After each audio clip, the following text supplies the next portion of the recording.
Thursday, it's 7:30 right about, and that means it must be time for live. So here it is. Move that. Yes, as you can see. Well, first off, here is the weather. It is as cold and damp as a dead mermaid's twat. It's, oh, I really, really hate winter. Absolutely. So, is there anybody out there? And if so, what are you up to? Right, as you can see, the background has changed. Hey, Nick, how we doing, matey? You all right? How's things with you? And hello, Nigel. Blimey. You all right? Yeah, as you can see, the background has changed because once again, the office here. Hey, Biff, you all right, mate? Hey, Andy, you okay? How's things with you? How are you? Yeah, once again, we're having a shift around in what, up until recently, was called the office. Hiya, Tony, you all right, mate?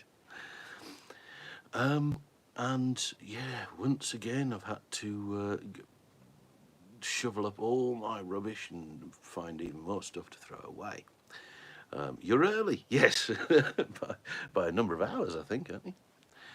So yeah, well, put it this way, I've got loads more stuff for next year's NSCC AGM TAT auction. Hello, you all right, matey? Mike, yes, that's it. How you doing, mate? And hello, Derek. You all right, dude? How's things with you? I saw that you have recently heated your garage. What a bloody good idea that must seem right now. Yeah, I was. No sense in me even trying to do that because it's the draftiest garage on the face of the earth. Still alive, says Andy. Well, that's always a good sign. The Atigo is still alive. The mower is very muchly more alive than the Viking. Oh, more alive. The Viking, however, is still lying dead in a barn. Hello, Ian. You all right, matey? Oh, well, at least it's undercover. At least it's dead undercover. Biff says, I'd be happy with a cold garage. Well, I suppose. There you go. It's all relative, isn't it? Yeah, it's so drafty as heating it would be utterly pointless. And if it wasn't for the swathes of visqueen that I've lined the bloody corrugated iron roof with, it will be extremely wet in there as well, because the corrugated iron has seen a happier day, and it appears that somebody has stood in my unit with a sawn off and just let fly at the roof. It's just popped all the way through like that. So yes, I had to nail a load of visqueen up to direct the rainwater that gets through the roof down towards the door. I'd be happy for a bit of dry ground. Bloody hell. Oh, dear me. So, yeah, like I say, I've had to have another big tidy up and compress all my crap down into a smaller space.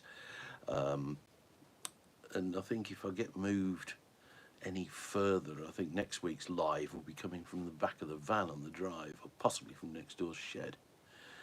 But there we go. So I hope you're all having a better time of it. Are we all finished for the year? Is anybody doing the NEC this weekend? Is anybody at the NEC for the Classic Motor Show? I know there's. I've already seen some pictures on Facebook of some of the stands that are setting up there. The Outlaw Anglia crew that are there, and the local. Well, I say localish, local to the NEC, Coles Hill Breakfast Meat. They've got a nice big stand there, and so on and so forth. Is anybody planning on going along? I hasten to add the barn in question isn't workable in. Right, packed with plant machinery. I see. So it's purely a parking space, is it?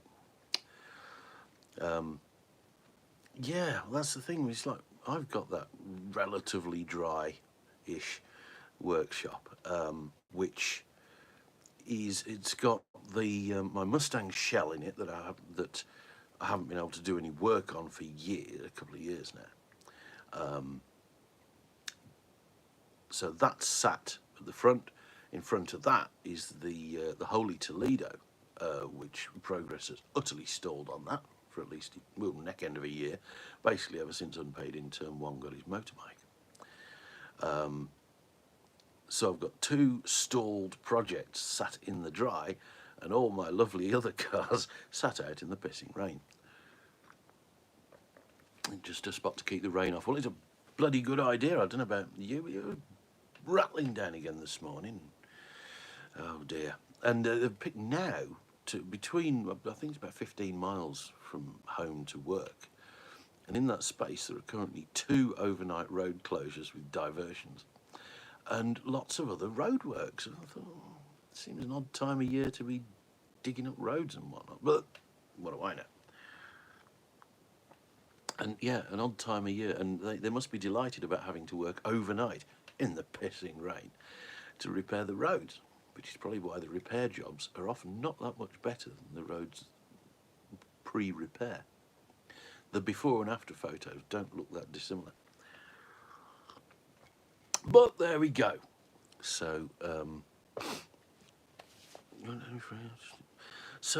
yeah. Judging by the lack of response to the question about the NEC, I'm guessing not many of you are planning on attending. Other things include this weekend. There is the last Run What You Brung of the year up at Crail on Sunday. Fingers crossed that they get some nice weather. I don't know if you saw the post I put up about, I keep buying the occasional part for the old girl. New fuel tank heading its way and a torque converter lockup switch. Ooh, nice. Torque converter lockup. So what box are you putting in there? A 4L80 or something? So yes, the Crail. Did you see? That's it. Did you see what I put up about? They're having a sort of a like an outlaw street styley street race once every 10 years for the NEC is enough. Do you know what? You're kind of right. In as much as oh, 700 R4. Yes, sorry, you have told me that before, I think. Yeah, I said I go to it quite a lot, mainly because this time of the year there's cock all else to do. But it's getting to be a little bit samey. Yeah, you see different cars every year, but overall it could be the same show as last year or the year before that. But there, what can you do? It's still something to do in the dry, indoors, if you can afford it.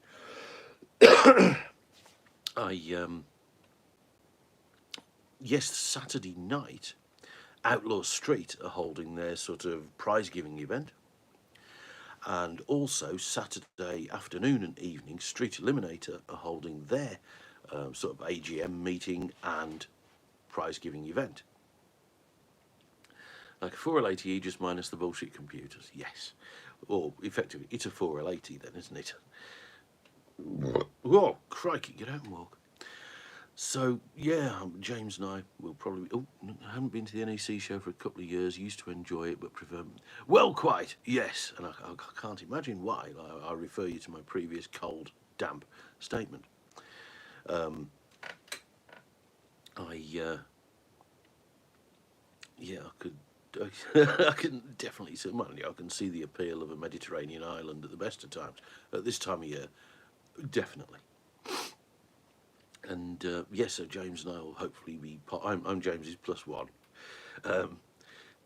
We're going to the Street Eliminator event. Like I say, it's the meet up in the afternoon, and I believe it's comparable to the early 4L60. I would hope it was a bit tougher than a 4L. Actually, yes, it is a 4L60, isn't it? It's not a 4L80. The 700R4 is basically the TH350 with an extra gear set. An overdrive gear set, and the TH400 morphed into the that morphed into the 4L80. So yes, you are correct, and I'm talking out of my arse.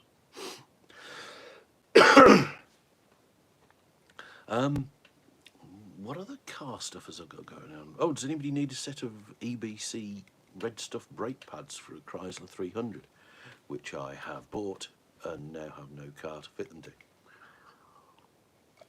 I did have a few other bits and bats, but there you have. That's kind of it. Yeah. The Mercedes is still in daily driver duty, and that's developed an interesting habit of stalling. 27 spline 300 700 R4 don't last behind a stock 350. Yeah, I think it's because the 700 R4 is a bit like the sort of the Ford AOD. It was a fairly early 4-speed overdrive box, and they didn't last. The AOD could barely tolerate a bone stock 302. Oh, certainly not for long. And if you did anything stupid with them, like, you know, towing, and I think the reason why, certainly with the AOD, is because it was designed just to lower engine speed at motorway speeds. Terrible boxes. My V6 Mustang has one. Clunky. Yeah, well, mine, I didn't mind mine at all. Mine is, to be frank, the motor's only got 280 Hos. That's probably about its limit then. Oh, to be reliable. But the yeah, what it, because of course fourth is 0.75. Yeah, I think the AOD is similar, and it was great because at 60 mile an hour, engine's doing 1800 revs, and I could get at a steady 60 mile an hour on the motorway in my little Fox, I could get 30 to the gallon.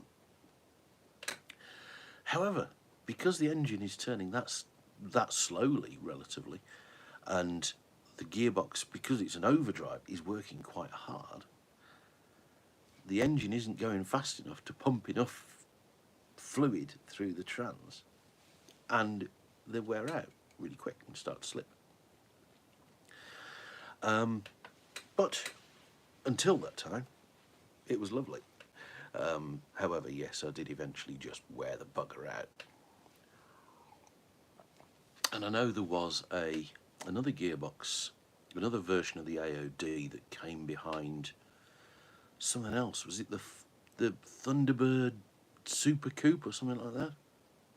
The one with the bizarre 3.8 V6 with a supercharger in it, and it had bigger drums, bigger gear sets for overdrive, and they were the ones to have. Let's not forget my back wheels are 10R 22.5. Ooh. And that's why all cars should be manuals. Do you know what?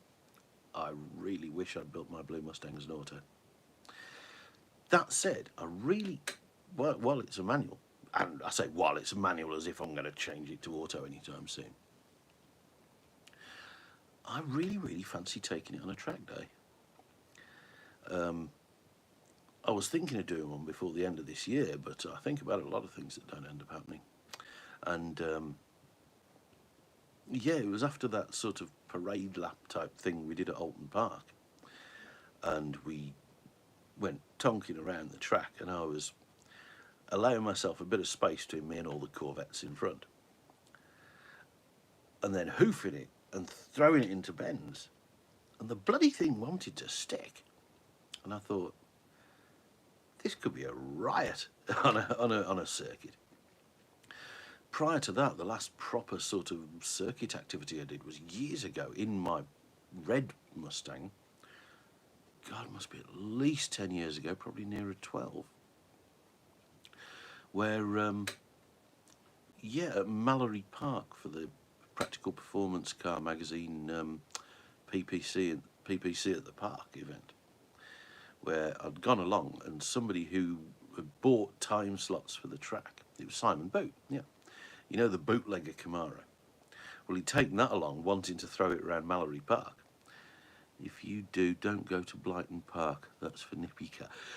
Yes, there's a couple of places like that where it's more suitable to like go-karts and single-seaters than lumbering fat saloons. But where was it going? Yes, the red one, and that was a pretty much bone stock Fox chassis on, you know, old 225 6015 street radials, and I had and it was an auto. I had a riot because, oh sorry, the point was Simon Boot had bought his time slots. The bootlegger, somewhat predictably, had failed the noise test, which was I think 105 decibels, and he didn't tell me what his the bootlegger actually recorded, but it was above that. and he gave me his time slots. And I thought, how lovely. Well, I'm sticking with my TH400 but going manual valve, buddy. I think, well, there you go. A nice compromise. I'd love an overdrive manual box for the Chevy, but they simply don't seem to exist. Overdrive manual, probably not. Well, what would you get behind a small block Chevy? There's overdrive manual, T5, which ain't all that.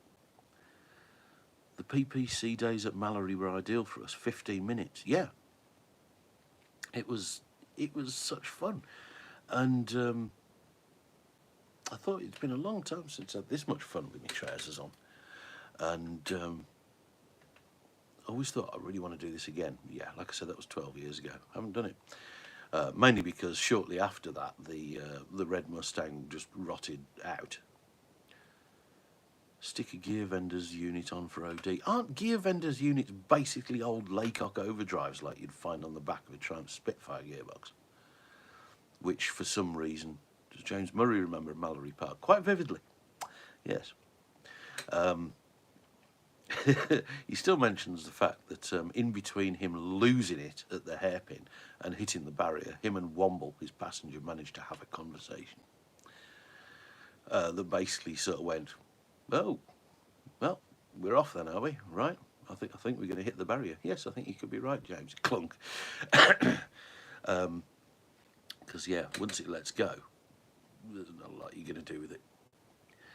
But yeah, like I say, they're freaking expensive. Yes, they are. They really are. And presumably they're built to go behind. I know they're built to go behind auto boxes. Do they make them to go behind manuals? Anyway, yes, I gave Rich and his son from Gear Vendors a lift to the Freedom Factory, and he told me his product is BL based. Wow, there we go. So, well, yeah, I thought BL bought all their overdrive boxes from Laycock.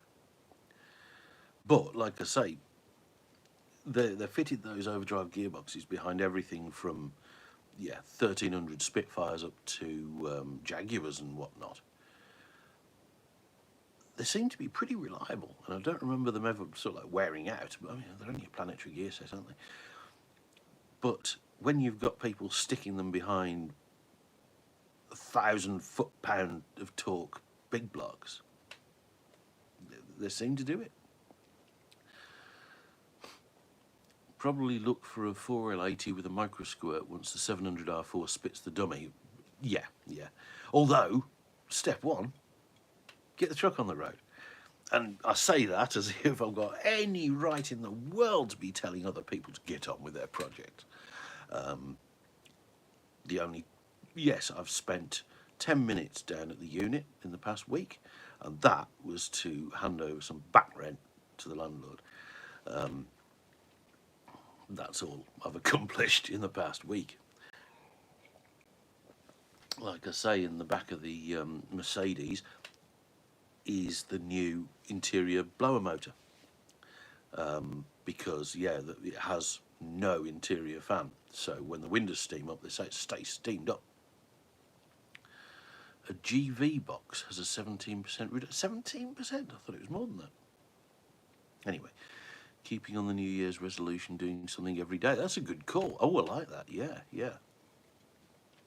Like I say, it'd be a lot more helpful if my unit wasn't 7 or 8 miles away, but that's a shite excuse. So, yeah, I really should be done. I could do something in here. Like I say, although what I've done in this room last weekend was scoop together piles and piles of stuff, including books and magazines. I've got reams of old car magazines, street machines and classic Americans, and a bag of custom cars that, yeah, I shall take along to the TAT auction at the NECC AGM. And if nobody wants them, unfortunately, they're going in the recycling. So today's street machine, tomorrow's bog roll. You might say, why not just cut out the middleman? But no, because I know where they've been. Hey ho, what can you do? So I shall yeah, I shall treat that as working on cars. Flung the washer bottle into the chemical cleaner thing at work last night to find someone had had a green dye pump parts in there before me. Now have one green washer bottle. Well, it's custom now, isn't it? Then it's unique, possibly, unless anybody else had their washer bottle in there. Yeah, that's sorry. You off on a tangent. The washer jets on the Mercedes, both blocked. Both two washer jets, one wiper, two washer jets. Each washer jet having two individual jets, so four in total, and none of them worked because they were clogged with shite, and would refuse to be unclogged. And the cheapest I could find new replacements were £150 each. Why? Because A, they're obsolete, B, they're Mercedes, and C, they're heated.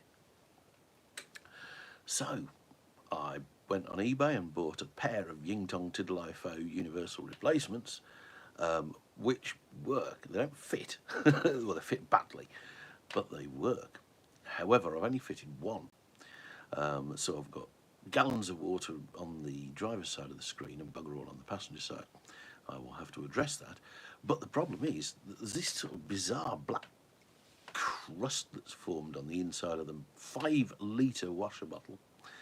And yeah, it just gets sucked into the pump and then blown up to the washer jets, and then it blocks them. I thought I could get away a big Dove and manual from a truck again. I'd probably ditch, but why could you not do that? Why? What did I see the other day? And I thought, ooh, I know who could make something of that. It was an old DAF horse box. And it looked like it had been sat in this field for ages. And they didn't say so, but it would. I think it would have had the Cummins engine in, wouldn't it? An old DAF LF or whatever it's called. And it was up for about 500 quid. And I thought, engine, longitudinal gearbox, 500 quid. And then you've got a large truck to weigh in to offset the cost. I suppose it's just hauling it away in the first place that's the problem. But apparently it ran and drove and ran and drove around a field, not on the road. But yeah, I thought, considering how hard so many people tugged themselves around the room over Cummins engines, that has got to be a bargain. I considered buying it myself in the way that I see things and consider buying them, and then don't. But it's probably just as well. Otherwise, I'd be buried under some mountain of old cack. Hey ho. But yeah, horse boxes are a fairly cool buy at the moment because, well, I say at the moment, anytime, because they don't do many miles. But they just sit around. They sit around in the same way as race car transporters probably sit around 6 months of the year and do nothing. And a lot of like camper vans and stuff. So I don't know whether that makes them a good buy or a really bad buy. Well, that was short-lived. But yeah, so the Cummins 6-pot. Hello, Lee. How you doing, matey? Things good with you? Enjoying the sun? So, there we go. Think of things to talk about because, like I say, my life is exceedingly dull and you are now up to date on pretty much everything I've done, thought, said, bought, or even had an inkling about. Ooh, here's something I did find during the tidy up. My last passport photo. Would you let that man into the country? Neither would I. Neither did America, as it happens. Mainly because when that photo was taken, I had a mighty man flu. And my head had swelled up. And you know when you get sort of massive puffy bags under your eyes and whatnot. And then when you go to America and you put your passport with the photo on into the scanner, and it scans the picture and compares it to the image of the face that's in front of the machine. It went, nope, that's not the same guy. Yes, I did mention the Crail No Prep, although, yeah, it didn't go far. So, ooh, just saw some sad news. A teenager died at an Aussie burnout contest. Shit. Oh, that's never good. But you're right, that they do kind of do it properly. These monster burnout contests, but it depends whether the newspapers are going to leap on that as, you know, oh, these lethal hooligans, blah, blah, blah, blah, blah, and ignore the fact that, you know, people try and make it as safe as they possibly can. So Crail No Prep, yes, I think it's next May. And yeah, it's basically, they're saying it's street cars, or at least street-looking cars, pump fuel only, which seems to have caused a mighty bloody argy-bargy on the Facebook page. And everyone was seen there. Oh, yes, JJ the boss and his cunning stunt.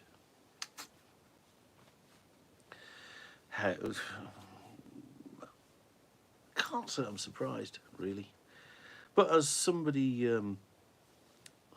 pointed out, it's not actually that much different from launching on a super street bike or a top fuel bike. However, doing that in jeans and a t-shirt is pretty silly. But if you did it for publicity purposes, mission accomplished. It's not shocked many people. No, absolutely. Anyway, Crail, yes, this super street shootout. There's 4 classes, which are front-wheel drive, rear-wheel drive, all-wheel drive, and motorbike. And it's all comers, pump fuel only. Was it no race tyres? Tyres must be E-marked. That was interesting. E-marked, not dot-marked, which is the bullshit way that we get around using American treaded tyres on the streets in the UK. Got to go, Dave. Battery's on its arse. Battery's up your... Oh, right. Okay, Andy. Well, thanks for coming along. See you later. Yeah, and it's basically... Oh, there's another thing they've said is there's 3 lights going to be on the tree. Pre-stage, stage, and green. And that's your lot. So, there's, you know, it's going to be like the whole flag drop thing. The guy on Drag Illustrated made a good point of that guy was holding the front of the bed on the truck. And what happens when a truck lands from a wheelie, the cab and bed move? You'd have hoped that with the cage that's in that truck, and it can't still be running an original chassis, it's got to be tube chassis, that will be slightly less of an issue. Because I know that between the sort of the cab and the bed, they're not joined together and they will flex, won't they? I think that's what you're saying. I think it's mainly done to give them flex in that sort of plane. However, 4 classes.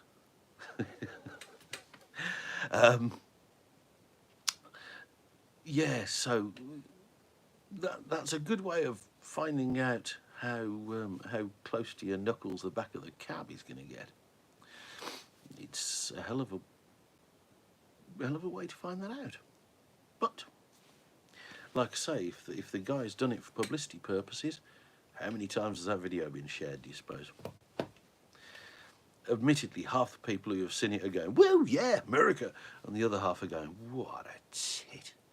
But for all the times I've watched that Memphis Outlaws thing, what did he do, JJ to Toss? The back, you know that old heavy pickup truck he's got?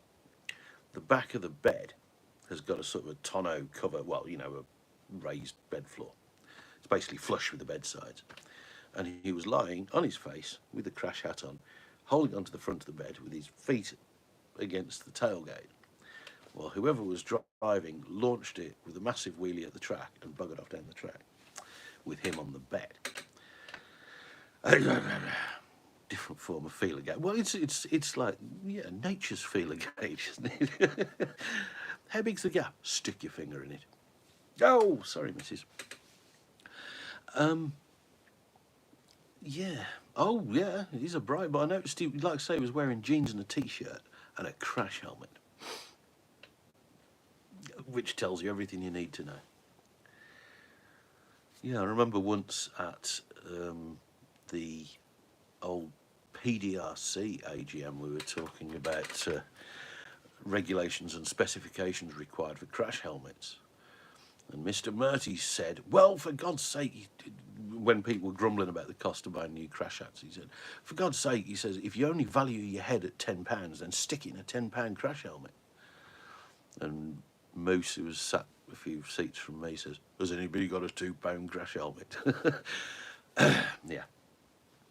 So, yeah, like I say, it's a really, really stupid thing to do, but all that's true. But it has, like I say, that JJ DeBoss dude, I understand about 1 word in 10 of what he says.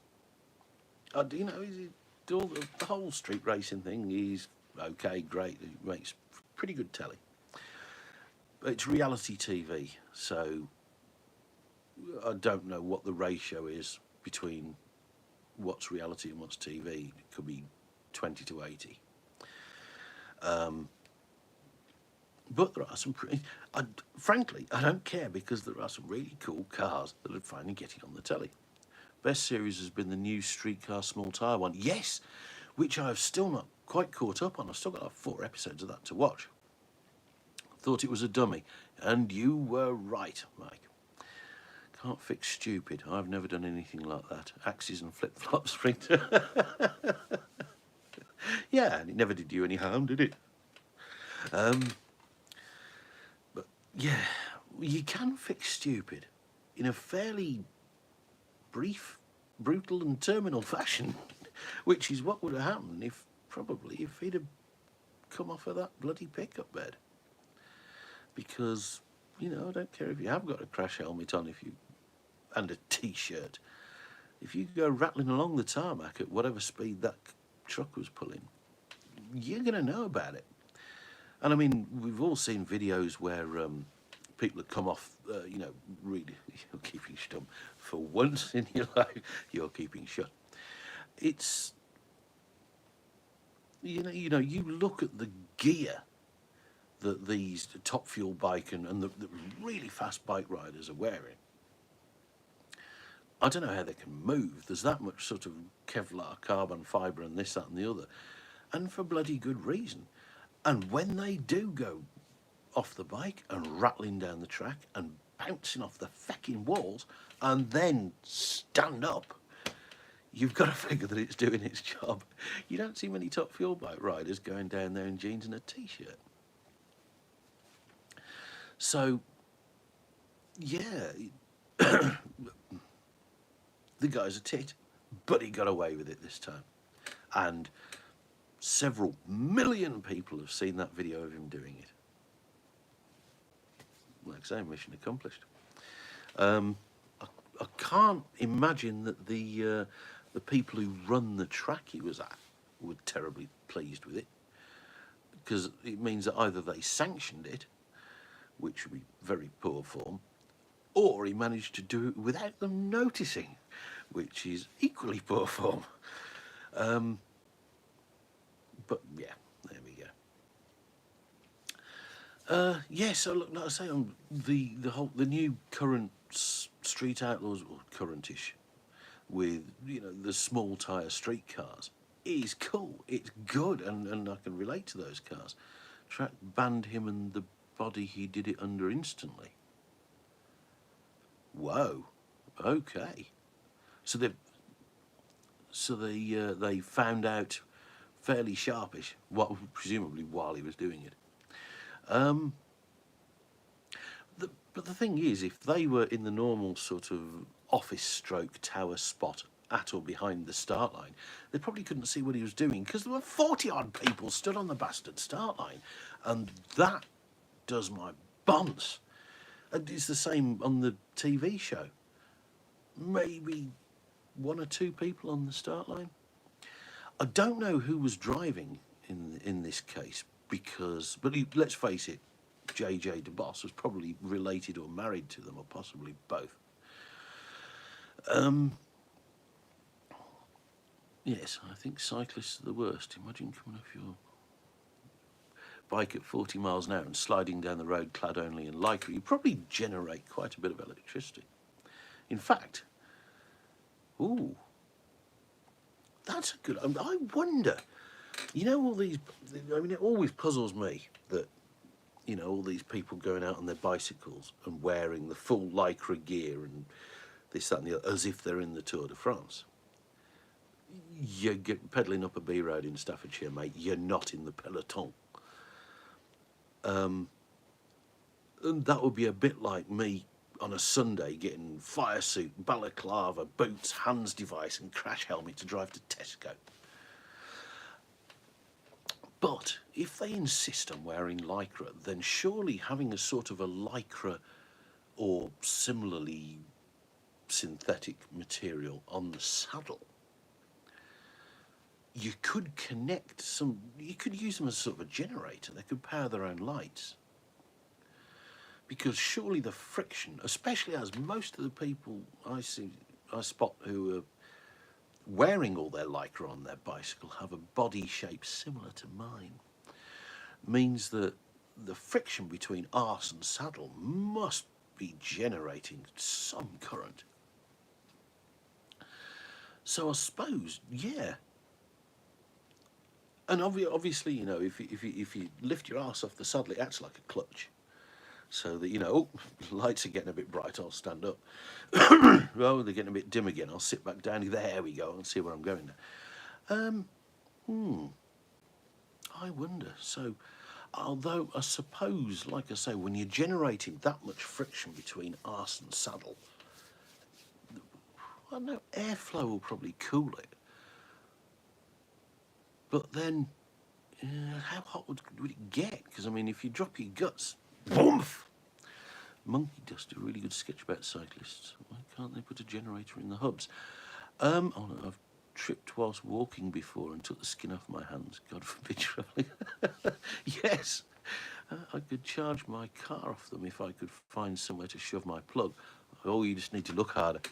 And in some of those cases with the lycra, you don't have to look that hard. Talking of generators, does anybody remember the old sort of 60s and 70s little pot metal generator that you used to have on a bicycle with a toothed plastic wheel at the top? Or not toothed, ridged. And it was spring loaded, and you put it against your tyre, and the tyre would turn the little wheel and generate enough power to run a front and back light. Except for the fact that it took so much energy to turn that little wheel that it basically acted as a brake. So, yeah, you flick the little dynamo against your tyre and you sort of grind to a halt. Honestly, yeah. If you wired them together in parallel, say 5 of them, you could possibly power a grinder.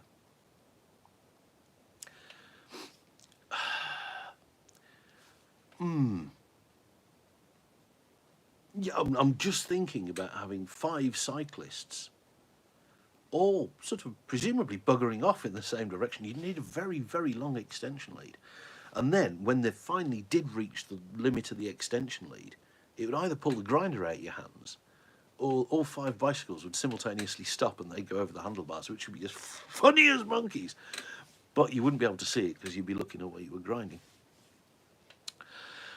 I think what would be a better idea maybe is if you had a cordless grinder, and on the back of the bicycle you had that little base that you stick your rechargeable batteries into. Up there for thinking, mate. Put them on a treadmill, yes. Although, yeah. But then, if they were on a treadmill, how would they be able to hold up all the bleeding traffic? Dad used to have a generator like that on his bike. Shame that nobody built an auxiliary power unit for bikes. I think the whole point about things like little dynamos was they were really cheap and not. No. If J.J. DeBoss had a strap on I'm glad there was no hyphen in there. Battery powered grinder. I used mine for the first time at the weekend. Ah, I've never used one. In fact, yeah, it was, I can't remember what I was doing, but it was a little while ago. And, oh, that's it, I had the crank pulley nut on a Ford Pinto to undo. And the engine was on the floor. So, of course, you know, you put a big long breaker bar on it, and all you're doing is tipping the engine over. And Ben from across the way came along, like I say, this is a good few years ago, with what was then a new Milwaukee impact driver, rattle gun. And he said, "Yeah, I'll try this. Have you got an impact socket?" And I was like, "Yeah, I don't need an impact socket." Yes, he says, "You bastard, well do." And he lent me an impact socket and this gun. I was like, "For God's sake." Done. Oh, I thought, right. And for my second wish, and you know what, from that day to this, I still haven't bought myself one. It's on the list of, you know, it's on my list to Santa, but I've never had one. Probably not the first time cyclists and grinder have been used in the same sentence. Well, fair enough. I mean, that's what happens when you take the saddle off the stem. But there we go. Let's not go down that road. It's full of cyclists.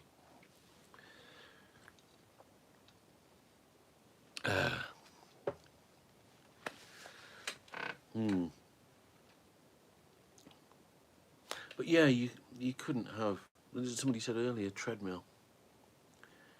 I was just thinking, no, you won't get a cyclist on a treadmill, because then how will they be able to act all superior about owning the road?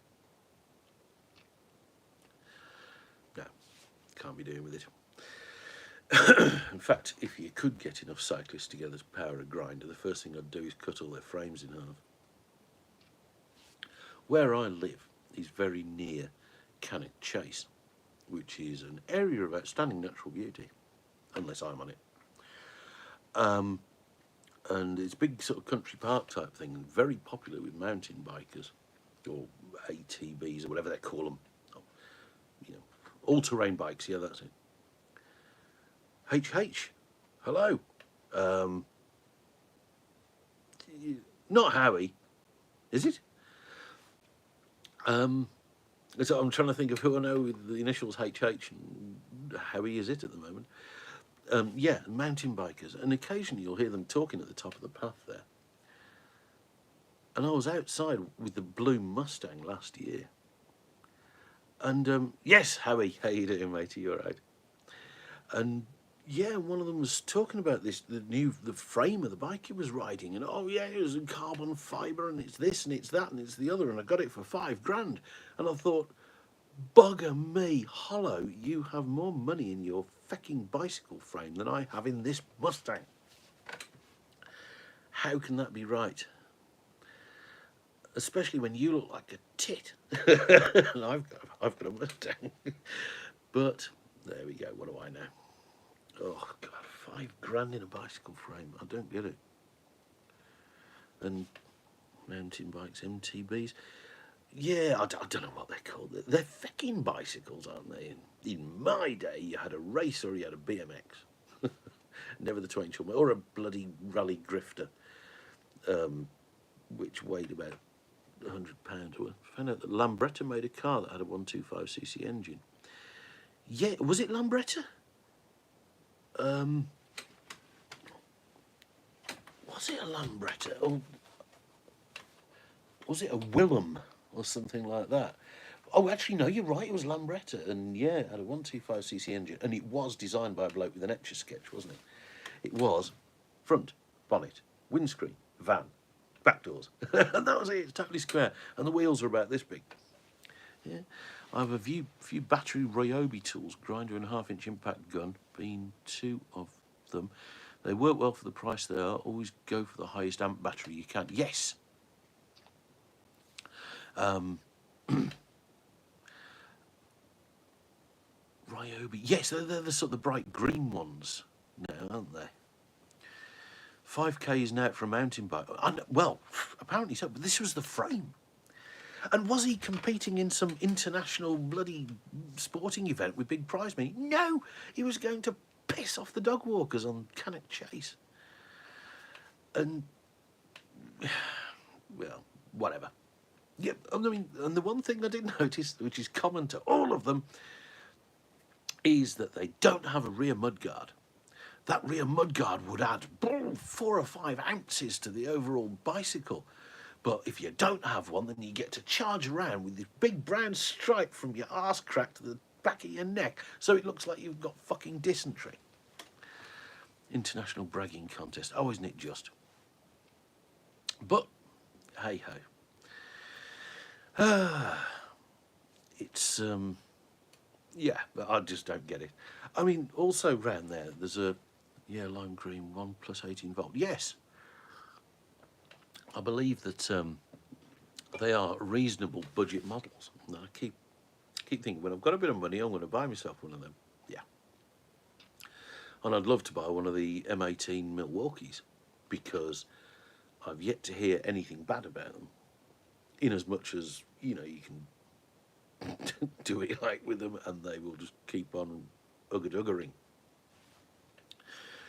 But, well, like I say, I haven't been down the unit for a week. I haven't done anything that would have required an impact gun for a month.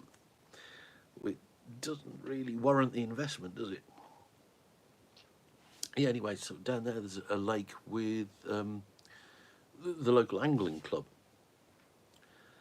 And you hear them talking, oh, yeah, they'll happily spend £1,000 on a carbon fibre fishing rod. I don't get fishing at all. In my opinion, the fish don't come and mither me. I won't go and mither them. Take care, chaps. I have to get the kids in bed, then in the garage and get this green bottle. Green bottle? Oh, the washer bottle. Okay, so I was going to say it was an unusual colour for a nitrous bottle, but yes, I've just remembered. Well, crack on then, matey. Nighty-night, kids, and see you later, mate. I've done Cannock Chase Trail a couple of times, nearly killed me. Well, on a bicycle or on foot. And, yeah, the fishermen spend thousands and thousands on fecking fishing rods. And I don't get that either. Like I say, leave them on a bike. Oh, fair enough, fair enough. Did you have the big muddy stripe up your back? And yeah, I thought it was on the creme de menthe oxide from it. Creme de menthe oxide. Showing your class here, are we? Green bottle. It could be Chuck Gordon's. Well, good for washing your windscreen with, wouldn't it? Yeah. Bit of lemon juice in there as well. And yeah, I'm thinking, far be it from me to call anybody for pissing a load of money into their hobby. But yeah, you're spending all this money on equipment in order to, you know, pit your wits against nature and try and catch an animal with a brain the size of a peanut. And you've been there all day and you're carrying like £10,000 worth of fishing rods. That joke was mint. Oh dear, Jesus. Right. Yes, as I said to that lady, can you hold your liquor? No, we're not going there. Yeah, by the ears. But good thing it's after 8. Fuck's sake. Oh, God, I feel so alone.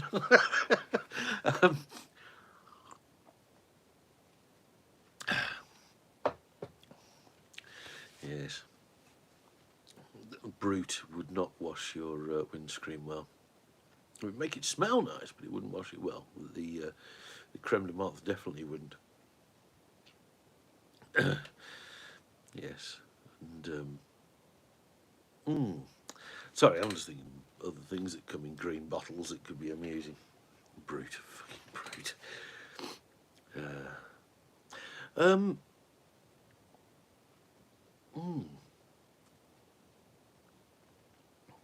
Right, yes. I mean, sorry, I was just vaguely thinking of all these guys you see at the lake with these really long, like 10-metre carbon fibre rods. And in one place, about 10 metres directly upwards is a power line going across some And I was thinking, you know, even casting one, be like a big dodgem car at the side of the lake. Well, fuck 'em. I'm sure the fish would find it highly amusing.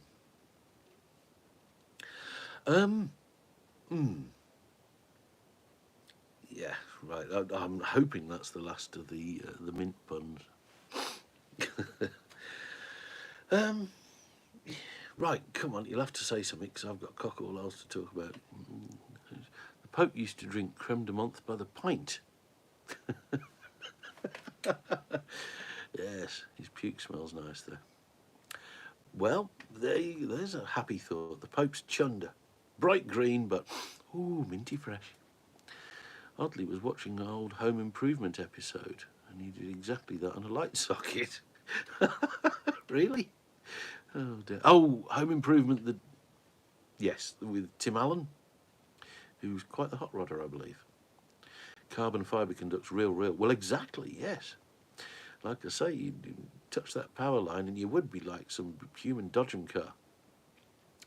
When it comes to two wheels, I prefer a Vespa. I never got scooters. I never saw the appeal. Yes, they're getting tree boring now. You can fuck off with that. I have a mate who goes night fishing. So doesn't know the fish will be in bed. That's it, yeah, it's a genuine RS200. Oh, right, okay. Ah, does he? RS200. Tim Allen. Bloody hell. Okay. Yeah. Well, I don't know. You might get some fish up late partying. But yeah, there's, again, the lake in Lichfield. You used to get these little tents, sort of like three sides and a roof tents. That'd be all round the lake at night. And so I'd go out late night walking the dog, and from each one you could hear snoring. And you think, if you're going to fall asleep, just go out and go to bed. You know?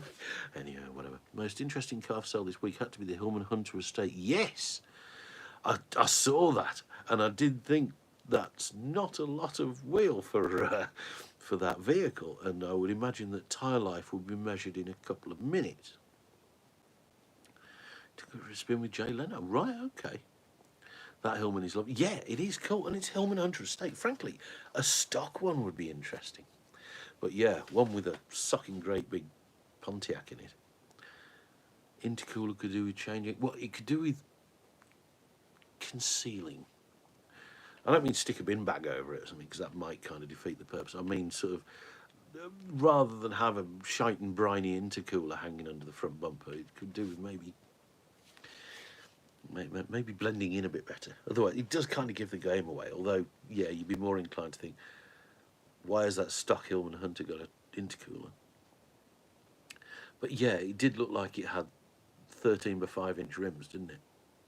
It not being in the middle, but yes, that also bugged me. But yeah, far be it from me to criticise anybody else's fit and finish, eh?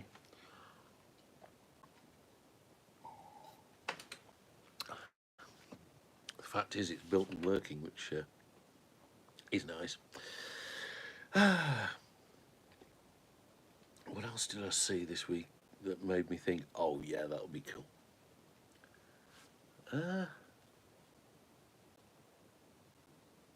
Let's go. I did see a really nice and very cheap American RV. Dodge-based, petrol engine. So probably a Magnum V8 or something. Seen video of a transit recovery lorry with a 2JZ in it. I really want it. That would be quite good. In the UK or somewhere else? Because that sounds like something the Maltese would build. It also sounds really cool. Yeah, like I say, this American RV.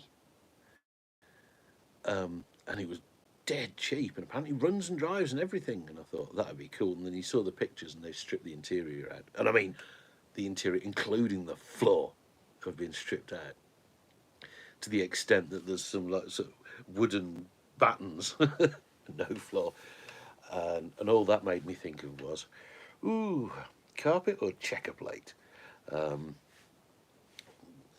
yeah, have a sort of a dual purpose motorhome stroke race car wagon. Yeah, UK. All right, okay. the silver Renault 5 from Ali G film. Bloody hell, I remember that. And also remember the... do you remember the yellow lowrider, the Impala lowrider, that was used in the sort of opening sequence? One of the red top newspapers gave that away as a prize after the film was released. And I'm sure it went up to somewhere up northwest, Morecambe or somewhere like that. Anyway, there we go. Make it into a ramp truck. Well, that was kind of the idea, but a fully enclosed ramp truck. But I'm looking for a complete front suspension and steering of them. And if you happen across any, or somebody who has a load of that sort of stuff, complete front suspension and steering. No, I'm pretty sure James would know that. James is after the rear brakes, drums, backplates and everything from a 3 litre or 2.8 Capri. There we go. But yeah, I just thought, it was something like a 28-foot scrotor home. And I thought, yeah, have the back 20 foot as a race car garage compartment, and the front 8 foot for living in, because basically, what do you want in there? I want a stove, I want a bog, and I want a bed, and I don't care if the bed is a hammock. All that will fit in 8 feet, believe me. But there we go. I'll have a 2.8 Capri axle for sale next week. Okie dokie. Ooh, interesting. And a beer fridge. I'll have warm beer as long as I've got somewhere to brew up and have a piss. And that, as long as that isn't the same place. Just whiz in the kettle. But yeah, I can get compact on the living space, but not on the car space. Oh, and it had a tow bar, and I thought, I don't know what class this is or whatever, and it'd probably be measured in pounds rather than kilos, but I should imagine it'd be fairly healthy at towing. It would probably be also fairly healthy at drinking, being a, what was it, I'm sure it was a 5.7 or something like that, so it'd probably be a 360 Mopar. I heard someone stuck a Renault 5 GT Turbo in a Triumph Spitfire. Well, I don't know, but I assume that would be quite groovy. Although the 5 GT Turbo, because they did a 1.4 and a 1.7, and were they both versions of the same engine, or were they very different engines? I'd love my friend's Ford Dually. Yes, Duallys are ace, except they are preposterously wide, especially if you live in London or whatnot. Just drill a 1-inch hole in the floor with a funnel in it. Do you know what? That has occurred to me, except I wouldn't be putting the funnel in the floor because that is totally missable. I'd at least have the funnel hanging on a hook on the wall, say 2 feet off the deck, with a pipe running out that 1-inch hole. Except the problem is at Santa Pod, the pits are all tarmac. And it's kind of not difficult to follow the trail of evidence. Doubt as they were pants engine. 1.7 was from a Volvo. Was it? I thought Volvo used the Renault engine, not vice versa. I hope they sorted the rear suspension if they did. Yes, the Spitfire rear suspension would not take much grunt. I mean, quite apart from the whole monoleaf and whatnot. Tony Morgan did that in the Thunderbird 2 van. Oh, what, the hole in the floor lark? Fair enough.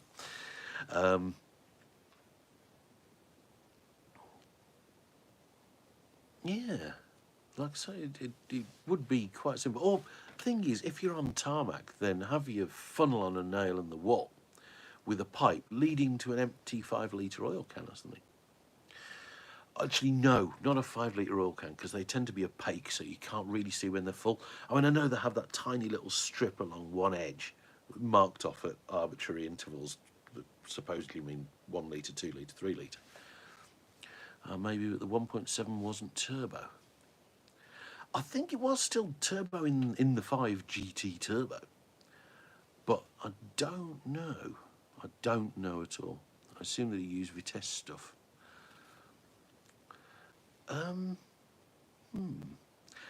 To be frank, of all the engines I would throw in a Spitfire, a Renault engine isn't top of the list.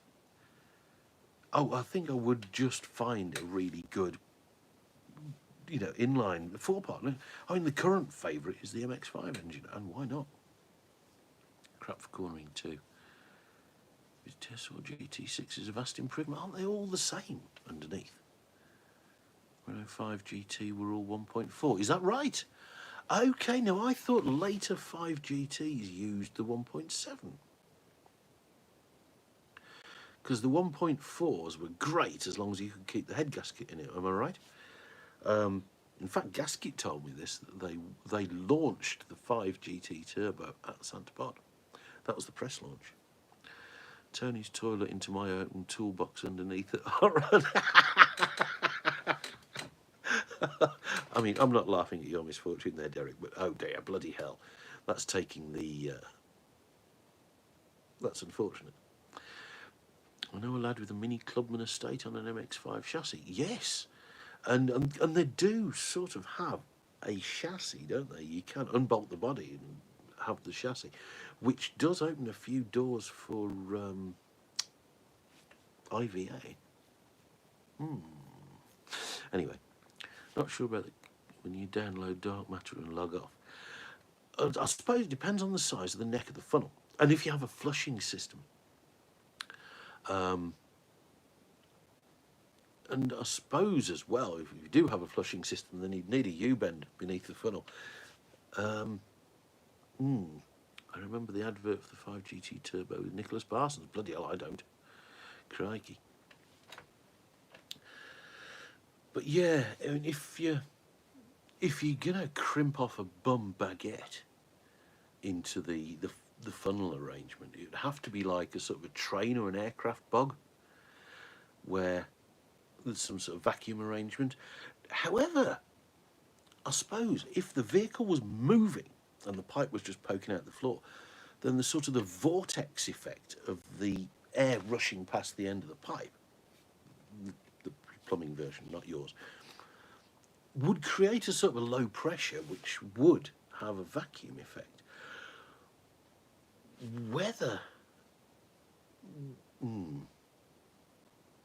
Whether that will be enough to draw through a proper firm arse Havana, I don't know. And I'm not going to experiment. I'm going to leave that to somebody with far more time on their hands. Had terrible head gaskets. Had a local lad could change his in under an hour. More morbid news from me. Was he and a mate of mine died in the coma. Oh, bloody hell. Wow. Sorry to hear that, although, crikey.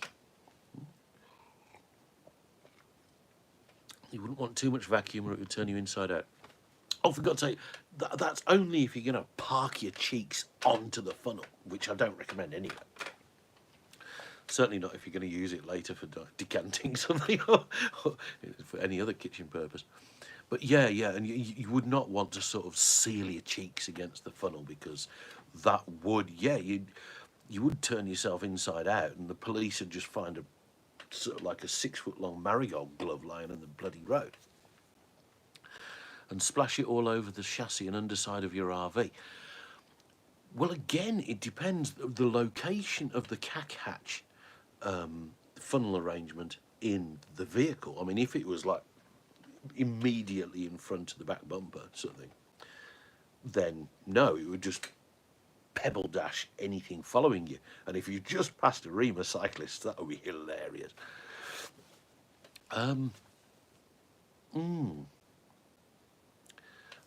Also, and the speed at which the vehicle was travelling, because presumably in order to sort of,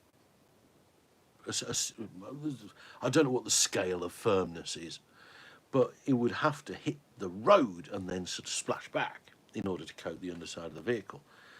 Well, if you're driving fast enough, by the time it's left the funnel, because RVs generally have fair old ground clearance. By the time it's left the bottom of the pipe and hit the road, you could be mostly past it. Austin Land Crab with the MX-5 chassis. Land Crab, cool. Do you know what I always thought would make a really cool pro streeter? Honda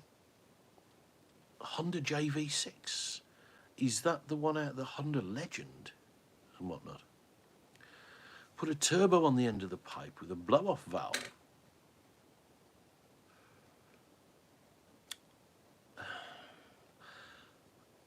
The exhaust gases that drive a turbo. One thing you generally don't have in exhaust gases driving a turbocharger is big chunks of solids. In fact, it's generally acknowledged amongst, the turbo aficionados that throwing solids through a turbocharger is a very bad idea.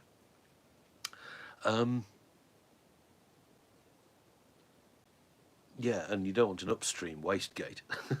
Have a commode as the driving seat. Yes, cheaper than wax oil. Cax oil. Oh dear. Cax oil your vehicle. Yeah. Commode as the driving seat. Now that has occurred to me before. However, as I've said before, in terms of, distance between exit and rear of vehicle and relative speed, is that if you're driving a 28-foot or whatever RV, and it's one of those cab forward things, it's not a pickup base thing, it's like the one where your knees are underneath the windscreen, and you've just chewed off a lump,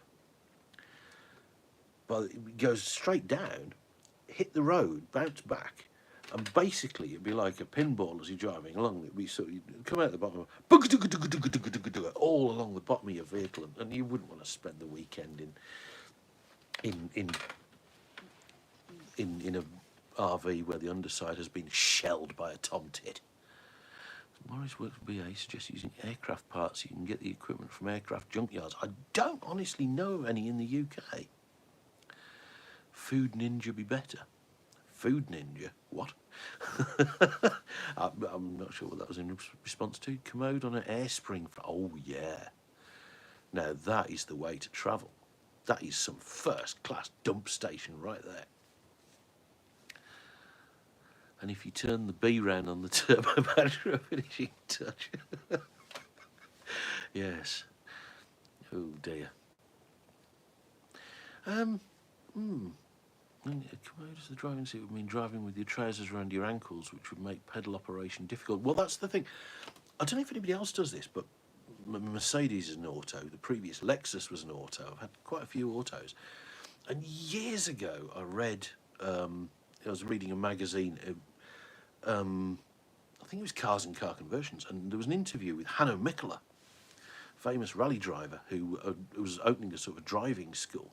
But it wasn't just a rally driving school, he was teaching all sorts of people. And one of the things he said was, in an automatic, left foot braking, he says, because between getting off the throttle and onto the brake, he says, takes X milliseconds. I don't know whether he'd worked this out or he could have just plucked these figures straight out of his dirt box. But he said it takes X milliseconds, whereas if you're left foot braking, you can be on the brakes as you're coming off the throttle and save X milliseconds. And since then, I always left foot brake in an auto. So even if you have got your bags around your ankles, you can still work the pedals. Always do this, drive like a cart. Yeah. However, I've also been told, and again, this could be raw bum nuts for all I know, that there are some, because all cars have so many sensors and everything now, there is a car, well, probably several, but one in particular, which if the throttle position sensor and the brake light switch are operated simultaneously, it flashes a message on the dashboard that I don't know what it says, but it amounts to stop left foot braking. Fuck off. I'm the gaffer here, not you. I will do as I bloody see fit. Stop nagging me. But there we go. Crikey, right. I've been talking. Well, we've covered some interesting topics here today, including al fresco lavatory facilities in recreational vehicles, which seem to have been covered at length, and rather more length than it would deserve amongst, normal people. So, however, like I say, the science involved is quite fascinating.